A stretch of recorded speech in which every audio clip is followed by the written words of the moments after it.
तो जय हिंद। अब हम समझते हैं नेक्स्ट वीडियो में डीएम, एमपी और एमएलए जो होता है वो भारत की दूसरी अनुसूची में क्यों नहीं आते, ठीक है, और ये इनकी सैलरी कहाँ से तय होती है, ठीक है। तो ये सब सारी चीजें इस वीडियो में हम समझेंगे। तो चलो स्टार्ट करते हैं, जैसा कि अभी आपको दिख गया होगा। ओके, ये लो, चलो। डीएम, एमएलए, एमपी क्यों नहीं आते भारत के दूसरी अनुसूची में, भारतीय संविधान की दूसरी अनुसूची में? यह बहुत मोस्ट इम्पोर्टेंट सवाल है, क्योंकि कभी कभी एग्जाम में क्या होता है कि सवाल फांस लेते हैं, पूछ लिया जाता है, ठीक है। तो आज हम इसी के बारे में पूरी तरह से डिटेल से पढ़ेंगे, ठीक है, कखोर के एकदम पढ़ेंगे। चलो चलते हैं। दूसरी अनुसूची में उन्हें रखा जाता है जो संवैधानिक पद पे आते हैं, जैसे राष्ट्रपति, राज्यपाल, उपराष्ट्रपति, ठीक है। ये सारे चीज क्या होते हैं कि ऊंचे पद वाले संवैधानिक पद से सीधे आते हैं। हाई कोर्ट, सुप्रीम कोर्ट के न्यायाधीश, महालेखक परीक्षा, ठीक है, ये सारी चीजें आपके आते हैं, ठीक है। तो समझते हैं, दूसरे अनुसूची में सिर्फ ऊंचे पद संवैधानिक पद आते हैं। ये फर्स्ट क्वेश्चन हो गया आपका।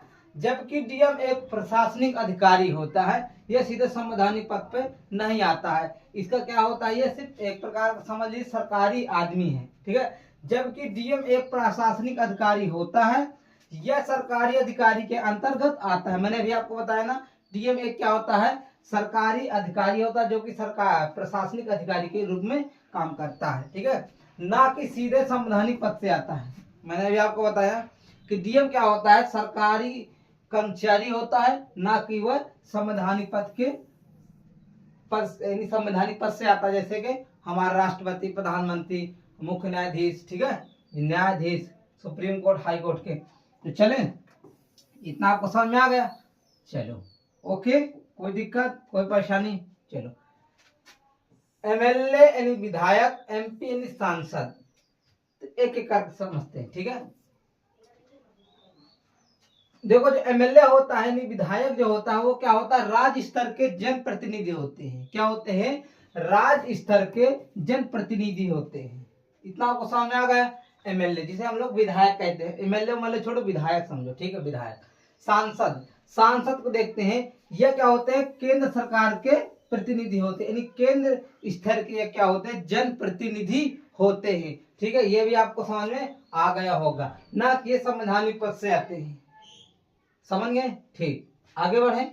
ओके, इनकी सैलरी संविधान की अनुसूची में नहीं, बल्कि जो वहां पे अलग अलग कानून बनाए जाते हैं उनसे इनकी सैलरी तय होती है, चाहे डीएम हो, एमपी हो या एमएलए हो, यानी कि डिस्ट्रिक्ट मजिस्ट्रेट हो, या आपका क्या हो, विधायक हो, या आपका सांसद हो। आई आपको समझ में आ गया होगा। चलो, तो अब देखते हैं यार, इनकी आखिरकार सैलरी कहाँ से मिलती है, इनको पैसा कहाँ से मिलता है, सैलरी कहाँ से मिलती है? देखते हैं। एमपी, एमपी की सैलरी कहाँ से? एमपी मध्य प्रदेश में समझ लेना, एमपी मतलब सांसद। तो इनकी सैलरी कहाँ से तय होती? संसद द्वारा बनाए गए कानून या नियमों से एमपी साहब की सैलरी तय होती है कि इनको भैया इतना अरे इनकी सैलरी कौन देखता है? इस सैलरी के चक्कर में थोड़ी ना रहते भैया। सैलरी पे रहेंगे तो इनका गाड़ी का डीजल पेट्रोल ही नहीं निकल पाएगा, इनके कोई और से कमाई होती है, आप समझ गए होंगे। चलो ठीक है, तो कहाँ से होती है? संसद द्वारा जो बनाए गए कानून होते हैं, नियम होते हैं, वहां की एमपी की सैलरी जो होती है वो संसद द्वारा बनाए गए कानून और नियमों से उनकी सैलरी क्या होती है, निर्धारित होती है। आयु आपको समझ में आ गया होगा। अब तो देखो एमएलए की समझते हैं। एमएलए क्या होते हैं? जो राज्य विधानसभा द्वारा बनाए गए नियम और कानून होते हैं उनसे इनकी सैलरी क्या होती है, निर्धारित होती है, ठीक है। आपका बचा कौन सा? तो आपके बचे डीएम साहब। कौन बचे? डिस्ट्रिक्ट मजिस्ट्रेट, जिसे हम लोग क्या कहते हैं, जिला अधिकारी कहते हैं। इनका जो क्या होता है, इनका होता है केंद्र सरकार। इनका क्या होता है? केंद्र सरकार और राज्य सरकार। कौन? राज्य सरकार। जो केंद्र और राज्य सरकार नियम बनाते हैं तो डीएम साहब की सैलरी वहां से निर्धारित होती है। आई हो आपको कोई डाउट नहीं रह गया होगा। यदि आपको कोई डाउट है तो आप कमेंट करिए, हम आपको कमेंट का जवाब जल्द ही देंगे। ठीक है, मिलते हैं नेक्स्ट वीडियो में, तब तक के लिए वंदे मातरम, जय हिंद।